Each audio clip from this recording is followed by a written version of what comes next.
Salut, alors modification d'un petit planeur lancé main qui s'appelle le Felix IQ 2.0. Il fait 60 cm d'envergure. Ici à Rock FPV, c'est grâce à lui que j'ai trouvé le modèle. C'est vraiment un Lidl version miniature, 60 cm d'envergure. Donc je lui ai créé une flèche inversée. J'ai modifié donc l'angle, les ailes orientées vers l'avant. J'ai rajouté des ailerons en balsa. Ça me donne un petit engin à 55 cm d'envergure, avec un poids en heure de vol à 250 grammes. Exactement le même principe que pour une modification Lidl V1. Ça marche très très bien. C'est plutôt sympa à faire voler. Donc là, je lui fais une petite sortie en vol à vue. Il fait beau, c'est sympa. Il est rapide, il est réactif, surtout avec une petite envergure comme ça. L'avantage de la flèche inversée en FPV, je parle surtout en FPV, c'est que ça verrouille bien les trajectoires. Ça permet de rendre votre avion plus loqué. En vol à vue, je pense pas qu'on voit vraiment la différence entre ça et un anneau gobelin par exemple. En FPV, ça verrouille davantage. Donc le plus proche qu'on puisse trouver sur le marché, sans entrer dans la construction, je pense que c'est le Zod Dart 250 grammes. Que j'hésite moi à prendre, je sais pas, je verrai. Celui-ci est déjà très sympa à piloter, très fun, très réactif.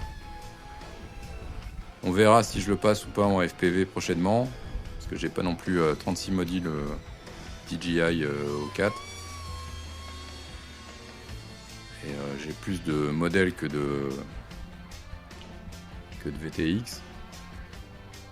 En tout cas, les trajectoires sont sympas. Il est rapide. On peut faire quelques figures. Ouais, franchement, c'est une modif qui est chouette à faire. Seul bémol, ce petit planeur, il n'est pas facile à trouver. Donc moi, je l'ai trouvé sur eBay. Il y a des périodes. Alors, vous tapez Felix IQ 2.0 pour être sûr que ce soit bien la version de 60 cm. C'est de l'EPP de bonne qualité, il n'y a pas de souci, c'est costaud. Vous mettez quelques renforts en carbone et c'est très costaud. La modif marche très très bien. En tout cas en vol à vue, je peux vous le confirmer. Par contre, il faut s'attendre à un vol rapide.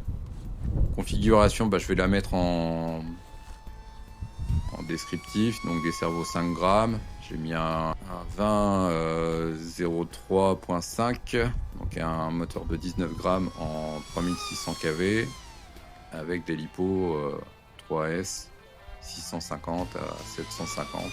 Et voilà le résultat. Je fais pas de tuto parce que c'est très similaire à la modif qu'on va faire sur un Lidl V1. J'ai procédé exactement de la même façon. Ça marche très très bien, donc n'hésitez pas, si vous trouvez l'avion et que vous voulez faire la modif, n'hésitez pas à me demander si vous avez besoin de conseils. Voilà, ciao, à bientôt.